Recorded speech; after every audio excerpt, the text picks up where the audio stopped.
Student, welcome to Pratibha academy classes. मैं प्रतिभा सिंह। आज हम लोग पढ़ेंगे एमपीपीसीएस असिस्टेंट प्रोफेसर के पाठ्यक्रम में शामिल कहानी नशा, जो कि मुंशी प्रेमचंद की काफ़ी प्रसिद्ध कहानियों में से एक है। अगर आप लोगों को इस कहानी का फुल पीडीएफ चाहिए तो कमेंट बॉक्स में मैंने अपने टेलीग्राम चैनल का लिंक पेस्ट कर दिया है, वहाँ पर आपको ये पीडीएफ देखने को मिल जाएगा। बाकी एमपीपीसीएस के सिलेबस में जो भी टॉपिक शामिल है उससे संबंधित मैंने कई सारे वीडियोस बनाए हैं, तो आप उन वीडियोस को भी देख सकते हैं। जैसे काव्य प्रयोजन, काव्यशास्त्र के महत्वपूर्ण टॉपिक, पाश्चात्य काव्यशास्त्र के काफ़ी महत्वपूर्ण टॉपिक जो भी सिलेबस में शामिल है उससे संबंधित मेरे चैनल पे वीडियो उपलब्ध है, तो आप उन वीडियोस को भी देख सकते हैं और उन वीडियो की पीडीएफ आपको मेरे टेलीग्राम चैनल पे देखने को मिल जाएंगे। तो आइए हम लोग पढ़ते हैं नशा कहानी। नशा कहानी को पढ़ने से पहले हम लोग थोड़ा मुंशी प्रेमचंद के बारे में जान लेते हैं। हिंदी के कथा सम्राट के रूप में प्रसिद्ध प्रेमचंद के कृतित्व और व्यक्तित्व को लेकर हिंदी में बहुत लेखन कार्य हुआ है। प्रेमचंद अपनी रचनाओं में गरीबों और किसानों की समस्या को स्थान देते थे। इनके उपन्यास देखेंगे क्योंकि कई बार परीक्षाओं में उपन्यास से संबंधित प्रश्न पूछे गए हैं। तो प्रेमचंद के उपन्यास है सेवा सदन, गबन, कर्मभूमि, प्रेमाश्रम, गोदान, जो कि कृषि जीवन का महाकाव्य कहा जाता है, रंगभूमि, निर्मला। ठीक है, कहानी देखेंगे।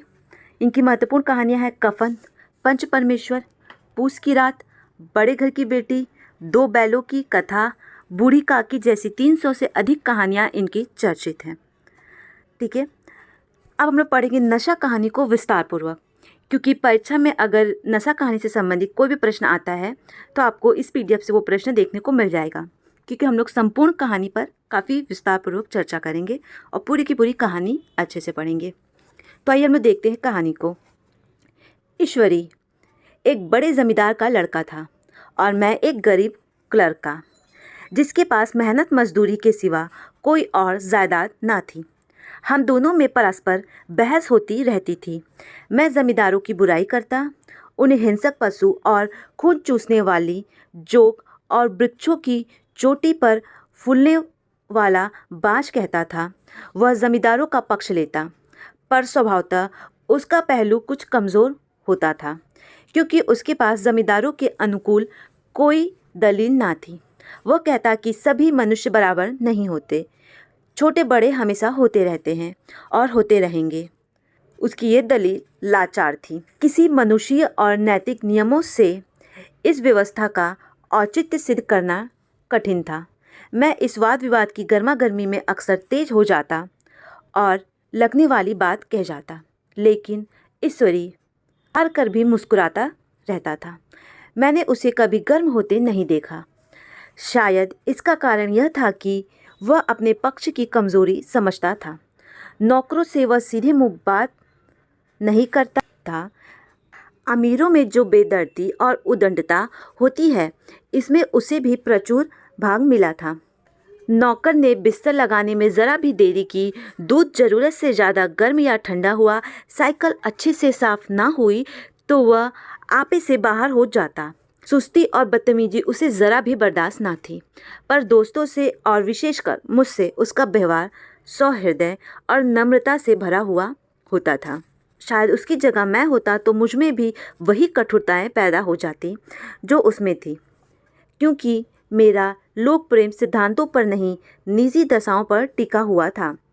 लेकिन वह मेरी जगह होकर भी शायद अमीर ही रहता, क्योंकि वह प्रकृति से विलासी और ऐश्वर्य प्रिय था। अब की दशहरे की छुट्टी में मैंने निश्चय किया कि मैं घर ना जाऊंगा। मेरे पास किराए के लिए रुपए ना थे और ना घर वालों को तकलीफ देना चाहता था। मैं जानता हूँ वे मुझे जो कुछ देते हैं उनकी हैसियत से बहुत ज़्यादा है।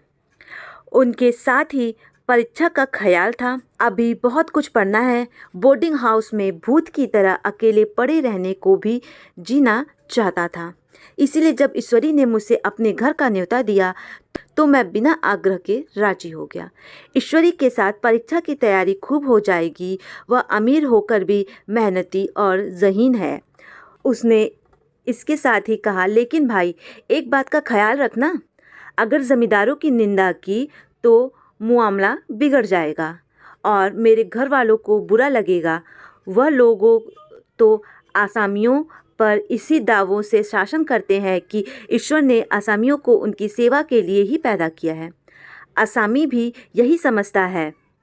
अगर उसे सुझाव दिया जाए कि ज़मींदार और आसामी में कोई मौलिक भेद नहीं है तो ज़मींदार का कहीं पता ना लगे।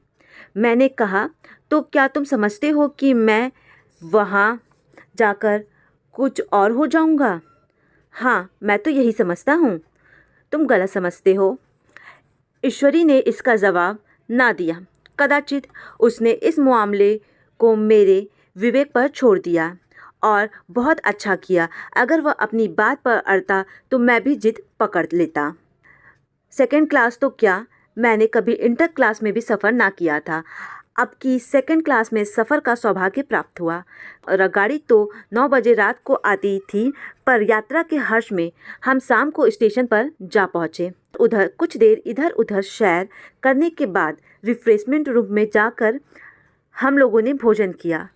मेरे वेशभूषण और रंग ढंग को पारखी खानसामों को यह पहचानने में देर न लगी कि मालिक कौन है और पिछलग्गू कौन।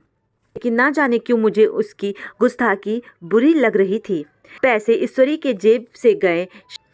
शायद मेरे पिताजी को जो वेतन मिलता है उससे ज़्यादा इन खानसामों को इनाम रकम में मिल जाता हो। एक अठन्नी तो चलते समय ईश्वरी ने ही दे दी।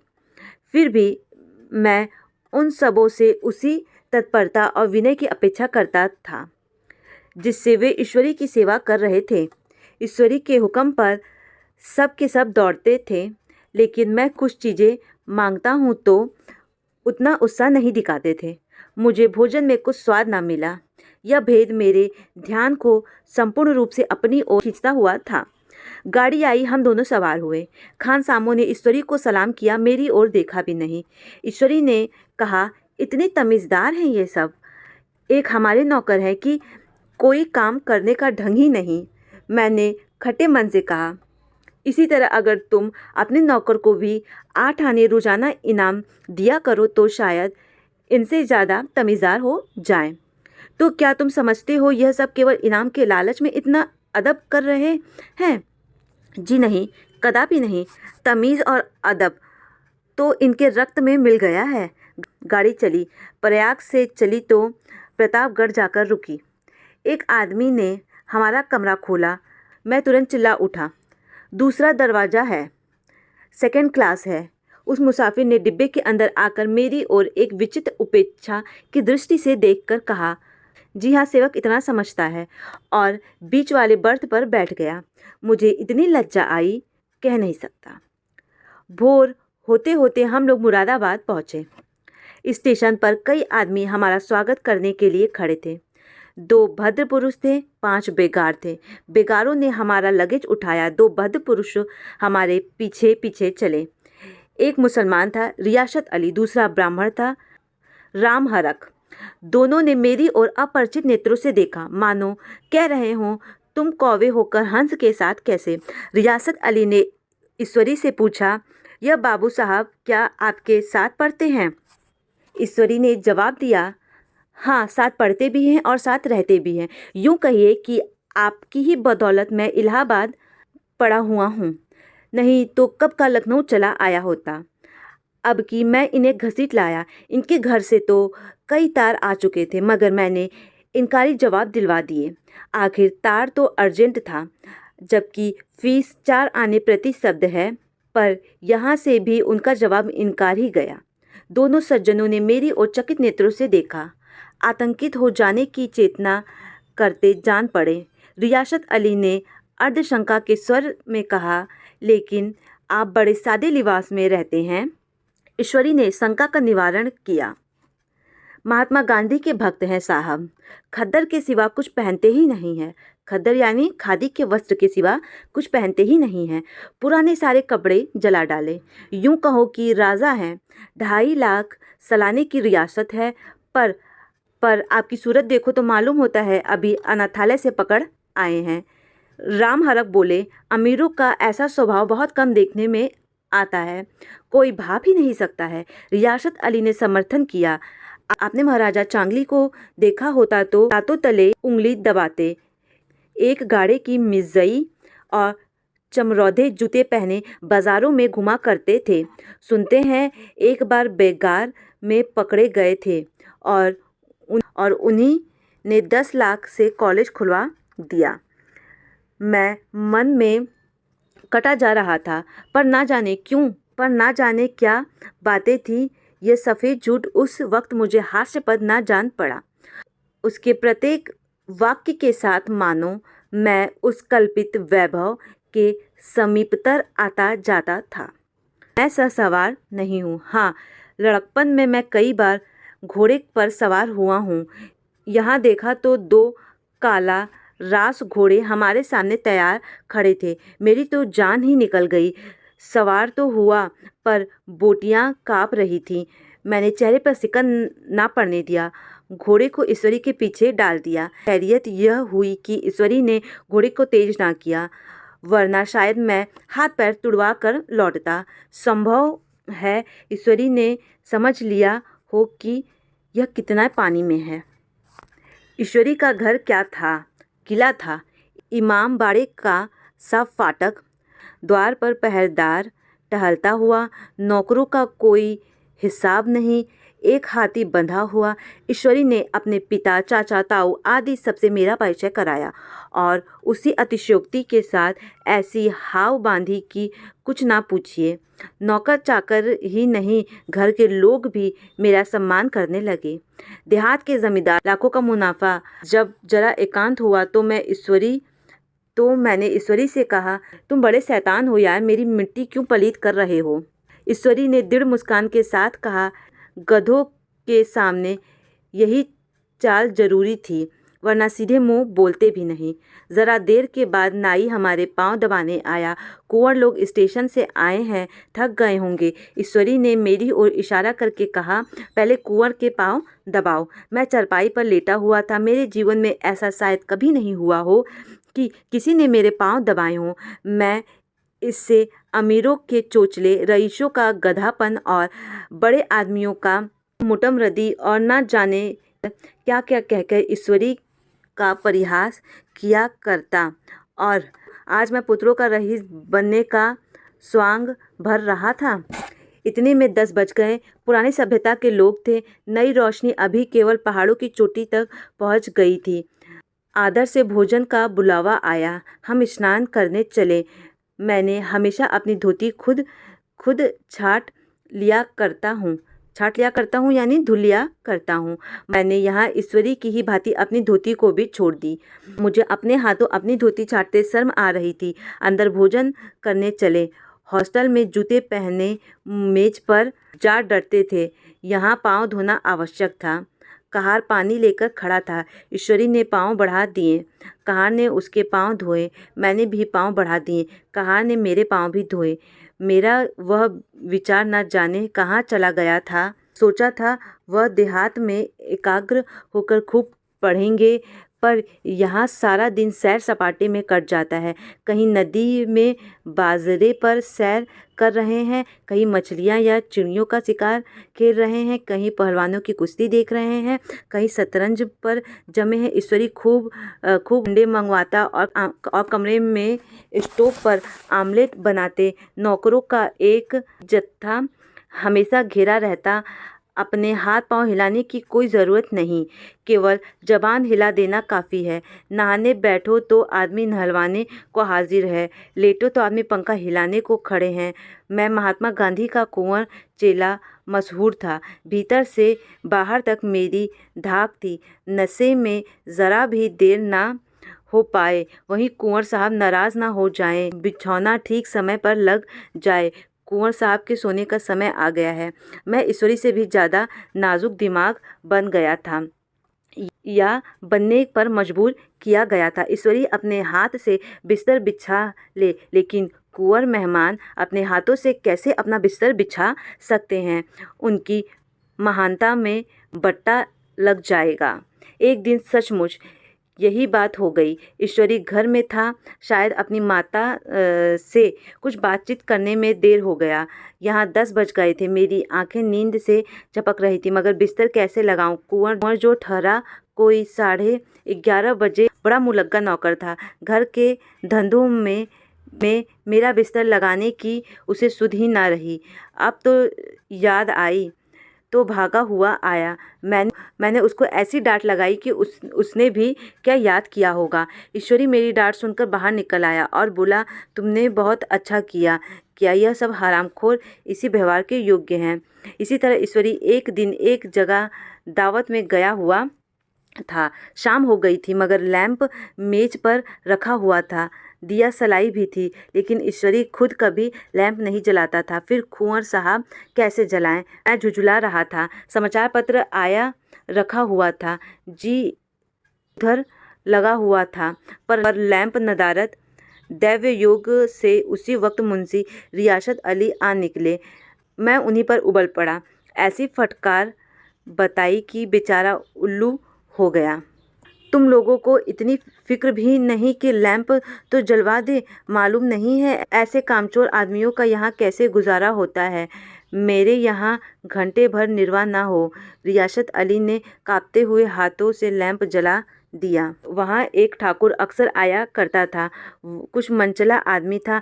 महात्मा गांधी का परम भक्त था। मुझे महात्मा गांधी का चेला समझकर मेरा बड़ा लिहाज करता था, पर मुझसे कुछ पूछने पर संकोच करता था। एक दिन मुझे अकेला देख कर आया और हाथ बांधकर बोला, सरकार तो गांधी बाबा के चेले हैं ना? लोग कहते हैं कि यहाँ सुराज हो जाएगा तो जमींदार ना रहेंगे। मैंने शाम जमाई। जमींदारों के रहने की ज़रूरत ही क्या है? यहाँ लोग गरीबों का खून चूसने के सिवा और क्या करते हैं? ठाकुर ने फिर पूछा, तो क्यों सरकार सब जमींदारों की ज़मीन छीन ली जाएगी? मैंने कहा, बहुत से लोग तो खुशी से दे देंगे, जो लोग खुशी से ना देंगे उनकी ज़मीन छीननी ही पड़ेगी। हम लोग तो तैयार बैठे हुए हैं। कुर्सी पर पांव टिकाए बैठा था। ठाकुर मेरे पांव दबा रहा था। फिर बोला, आजकल जमींदार लोग बड़ा जुल्म करते हैं सरकार। हमें भी हजूर अपने इलाके में थोड़ी सी ज़मीन दे दे तो चलकर वहीं आपकी सेवा में रहें। मैंने कहा, मैं सबसे पहले तुम्हें बताऊंगा। मैं मोटर ड्राइविंग सिखाकर अपना ड्राइवर बना लूँगा। सुना एक दिन ठाकुर ने खूब भांग पी और अपनी स्त्री को खूब पीटा और गांव छुट्टी इस तरह तमाम हुई और फिर प्रयाग चले। गांव के बहुत से लोग हम लोगों को पहुंचाने आए तो ठाकुर तो हमारे साथ स्टेशन तक आए। मैंने भी अपना पार्ट खूब सफाई से खेला। अपनी जी तो चाहता था हर एक नौकर को अच्छा इनाम दूं, लेकिन वह सामर्थ्य कहाँ था। वापसी टिकट था ही, केवल गाड़ी में बैठना था, पर गाड़ी आई तो ठसाठस भरी हुई थी। दुर्गा पूजा की छुट्टी भोग कर सभी लोग लौट रहे थे। सेकंड क्लास में तिल रखने की जगह नहीं थी। इंटर क्लास की हालत उससे भी बदतर। यह आखिरी गाड़ी थी, किसी तरह रुक ना सकते थे। बड़ी मुश्किल से 30 दर्जे में जगह मिली। हमारे ऐश्वर्य ने वहाँ अपना रंग जमा लिया, मगर मुझे उसमें बैठना बुरा लग रहा था। आए थे, आराम से लेटे लेटे जा रहे हैं, सिकुड़े हुए। पहलू बदलने की भी जगह न थी। कई आदमी पढ़े लिखे भी थे। वे आपस में अंग्रेजी राज्य की तारीफ करते जा रहे थे। एक महाशय बोले, ऐसा न्याय तो किसी राज्य में नहीं देखा। छोटे बड़े साहब बराबर हैं। राजा भी किसी पर अन्याय करे तो अदालत उसकी गर्दन दबा देती है। दूसरे सज्जन ने समर्थन किया, अरे साहब, आप खुद बादशाह पर दबाव कर सकते हैं। अदालत में बादशाह पर डिग्री हो जाती है। एक आदमी जिसकी पीठ पर बड़ा गठरा बंधा था, कलकत्ता जा रहा था। कहीं गठरी रखने की जगह ना थी, पीठ पर बांधा हुआ था। इससे बेचैन होकर बार बार द्वार पर खड़ा हो जाता। मैं द्वार के पास ही बैठा हुआ था। उसका बार बार आकर मेरी मुंह को अपनी गट्ठर से रगड़ना मुझे बहुत बुरा लग रहा था। एक तो हवा यूं ही कम थी, दूसरा वह गंवार का आकर मेरे मुंह पर खड़ा हो जाना मानो मेरा गला दबाना था। मैं कुछ देर तक जब्त किए बैठा रहा। एकाएक मुझे क्रोध आया। मैंने उसे पकड़कर पीछे ठेल दिया और 2 तमाचे जोर से लगाए। उसने आंखें निकालकर कहा, क्यों मारते हो बाबूजी? हमने भी किराया दिया है। मैंने उठकर 2-3 तमाचे और जड़ दिए। गाड़ी में तूफान आ गया। चारों ओर से मुझ पर बौछार पड़ने लगी। अगर इतने नाजुक मिजाज हो तो अव्वल दर्जे में क्यों नहीं बैठे? कोई बड़ा आदमी होगा तो अपने घर होगा, मुझे इस तरह मारा होता तो दिखा देता। क्या कसूर किया था बेचारे ने, गाड़ी में सांस लेने की जगह नहीं है, खिड़की पर जरा सांस लेने खड़ा हो गया तो उस पर इतना क्रोध। अमीर होकर क्या आदमी अपनी इंसानियत बिल्कुल खो देता है। यहाँ भी अंग्रेजी राज्य है जिसका अपना बखान कर रहे थे। एक ग्रामीण बोला, दफ्तरन माँ घुसन तो पावत नहीं उस पर इतना मिजाज। ईश्वरी ने अंग्रेजी में कहा, what an idiot you are Veer. और मेरा नशा अब कुछ कुछ उतरा हुआ मालूम होता था। इस प्रकार ये कहानी समाप्त होती है और इस कहानी का PDF आपको मेरे टेलीग्राम चैनल पे देखने को मिल जाएगा। किसी प्रकार की भूल चूक होती है तो उसके लिए मैं क्षमा चाहती हूँ। बाकी आप लोगों को नेक्स्ट किस टॉपिक पे वीडियो चाहिए आप मुझे कमेंट कर सकते हैं। Thank you.